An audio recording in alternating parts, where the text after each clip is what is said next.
ఈరోజు నేను మీ అందరితో కూడా పంచుకునే కొన్ని విషయాలు నా మనసు నుంచి కూడా వస్తూ ఉన్నాయి. ఎప్పుడు ఊహించని విధంగా, ఎప్పుడు జరగని విధంగా, రాష్ట్రంలో ఎప్పుడు చూడని విధంగా మనలో ఏ ఒక్కరైనా కూడా తలెత్తుకొని తిరిగే విధంగానే పాలన సాగింది. రాష్ట్ర చరిత్రలో ఎప్పుడు జరగని విధంగా ఏకంగా 99% మేనిఫెస్టోలో చెప్పిన హామీలను అమలు చేసి ప్రతి ఇంటికి కూడా ఆ మేనిఫెస్టోను తీసుకొని పోయి, అక్క మీరే టిక్కు పెట్టండి, ఇదిగో మా మేనిఫెస్టో, ఎన్నెన్ని జరిగాయి, ఏమేమి జరిగాయి అని మీరే టిక్కు పెట్టండి అని చెప్పి వారి చేతికే మేనిఫెస్టో ఇచ్చి వారి చేతనే టిక్కు పెట్టించి మరీ వారి ఆశీస్సులు తీసుకుంటూ ప్రతి గడప తిరిగిన పరిస్థితుల మధ్య ఈరోజు కలుస్తూ ఉన్నాం. ఇంతవరకు రాష్ట్ర చరిత్రలో ఎప్పుడూ కూడా ఒక మేనిఫెస్టోని ఇంత సీరియస్గా ఎవరు తీసుకున్న పరిస్థితులు ఎప్పుడూ లేవు. ఎన్నికలప్పుడు ఏదో పెద్ద పెద్ద బుక్కులు ప్రింట్ చేసేవాళ్ళు, పెద్ద పెద్ద మాటలు చెప్పేవాళ్ళు.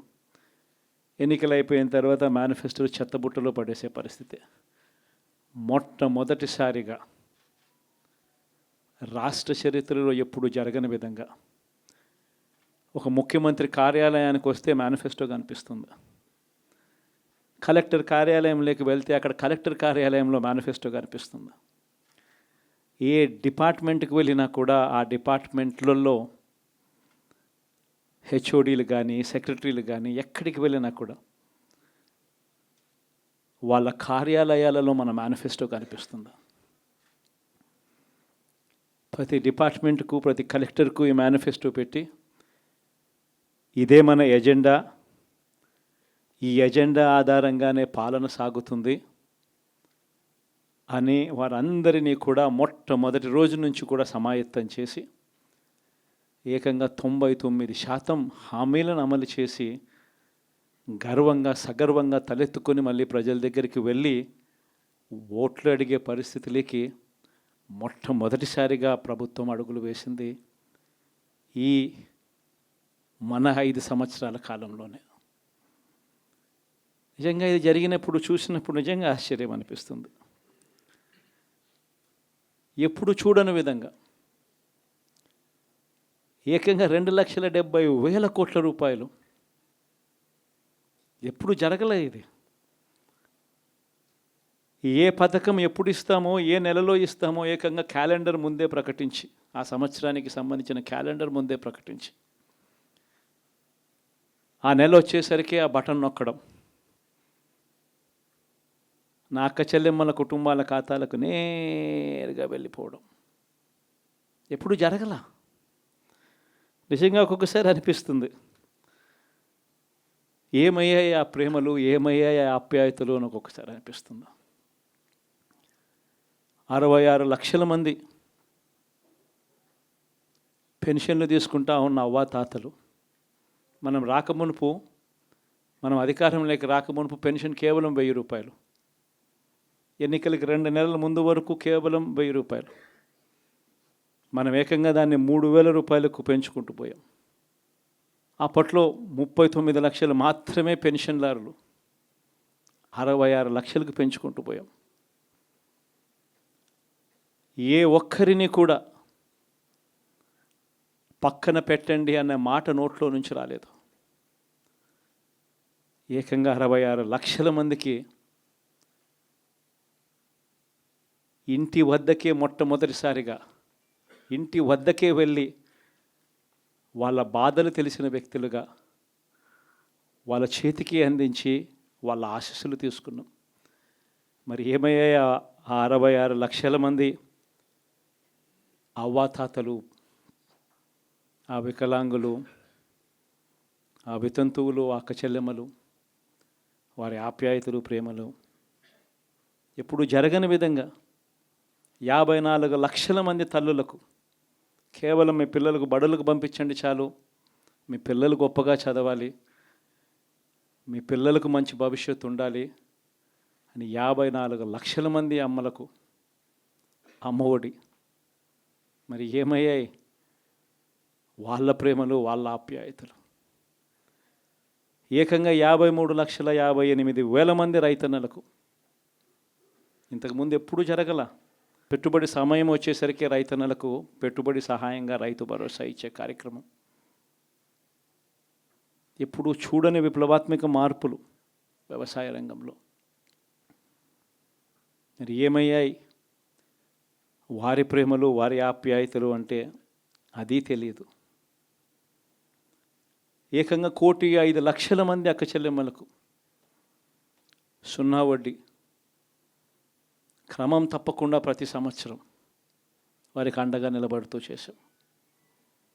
ఏకంగా 79,00,000 మంది అక్క చెల్లెమ్మలకు పూర్తిగా అప్పులతో కుదేలైపోయిన పరిస్థితుల్లో అండగా నిలబడుతూ ఆసరా అనే కార్యక్రమంతో అండగా తోడుగా నిలబడ్డాం. మరి ఏమయ్యాయి వారి ప్రేమలు, ఆప్యాయతలు అంటే తెలియదు. 27 లక్షల అక్క చెల్లెమ్మలకు చేయూత క్రమం తప్పకుండా ఇచ్చాం. ప్రతి సంవత్సరం 30 లక్షల మంది పిల్లలకు మంచి జరిగిస్తూ ఆ తల్లులకే విద్యా దీవెన, వసతి దీవెన. ఏకంగా 31 లక్షల అక్క చెల్లెమ్మలకు ఇళ్ల పట్టాలు. మరి ఏమయ్యాయి వారి ప్రేమలు, ఆప్యాయతలు అంటే తెలియదు. 22 లక్షల ఇళ్ళు గతంలో ఎప్పుడు చూడని విధంగా 3,60,000 మంది నా అక్క చెల్లెమ్మలకు కాపు నేస్తం, 4,96,000 మందికి ఈబీసీ నేస్తం నా అక్క చెల్లెమ్మలకు, 82,000 మందికి నేతన్న నేస్తం, 2,76,000 మందికి వాహనమిత్ర, 16 లక్షల మందికి తోడు అనే కార్యక్రమంతో ఆదుకోవడం, 3,38,000 మందికి చేదోడు, 1,10,000 మందికి పైగా మత్స్యకార భరోసా. ఎక్కడ ఎవ్వరికి కూడా క్రమం తప్పకుండా కోవిడ్ సమస్యలున్న సాకులు చూపలేదు. మంచి చేశాం. ఎప్పుడు చూడని విధంగా, ఎప్పుడు జరగని విధంగా పేదవాడు అనేవాడిని పేదరికం నుంచి బయటికి పర్మనెంట్గా తీసుకొచ్చే దానికోసం అడుగులు పడ్డాయి. అది జరగాలి అని అంటే క్వాలిటీ చదువుల వల్లే జరుగుతాయి అని చెప్పి మొత్తం విద్యారంగాన్ని మార్చాం. 3వ తరగతి పిల్లాడికి టోఫుల్ క్లాసులు, టోఫుల్ పీరియడ్, ఇంగ్లీష్ మీడియం బడులు, 6వ తరగతి నుంచే ఐఎఫ్పీలు, 8వ తరగతి పిల్లల చేతుల్లో ట్యాబులు. ఇప్పుడు చూడలేదు ఇవన్నీ, ఇప్పుడు జరగల. వైద్య రంగంలోనూ కూడా అలాంటి మార్పులే. ఏకంగా 25 లక్షల దాకా ఆరోగ్యశ్రీని విస్తరించాం. 1,050 ప్రొసీజర్లు ఉంటే 3,300 ప్రొసీజర్లకు తీసుకొని పోయాం. ఆరోగ్యశ్రీయే కాదు, ఆరోగ్య ఆసరా దగ్గర నుంచి గ్రామ స్థాయిలో విలేజ్ క్లినిక్ దగ్గర నుంచి ప్రతి పేదవాడికి తోడుగా ఉండడం. ఎప్పుడు జరగలేదు ఈ మార్పులు. ఏకంగా 54,000 మంది డాక్టర్లు, నర్సులు, పారామెడిక్స్ రిక్రూట్మెంట్ గవర్నమెంట్ హాస్పిటళ్లలో చేసి ప్రతి పేదవాడికి అండగా ఉండడం. వ్యవసాయంలో కూడా విప్లవమే. ఏకంగా ఆర్బీకేలు చేయి పట్టుకొని నడిపిస్తూ గ్రామ స్థాయిలో కనిపించాయి. విద్య, వ్యవసాయం, వైద్యం, సామాజిక న్యాయం,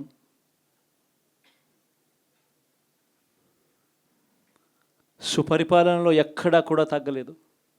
మొట్టమొదటిసారిగా గ్రామ స్థాయిలో గ్రామ స్వరాజ్యానికి అర్థం చెప్పాం. లంచాలు, వివక్ష లేని పాలన ఇవ్వగలుగుతారా అని అంటే ఎప్పటికీ క్వశ్చన్ మార్క్గా ఉన్న పరిస్థితుల్లో లేదు, కాదు, లంచాలు, వివక్ష లేని పాలన సాధ్యమే అని చెప్పి మొట్టమొదటిసారిగా చూపించింది ఈ 5 సంవత్సరాల పాలనలోనే. ప్రతి పథకము డోర్ డెలివరీ చేసాం.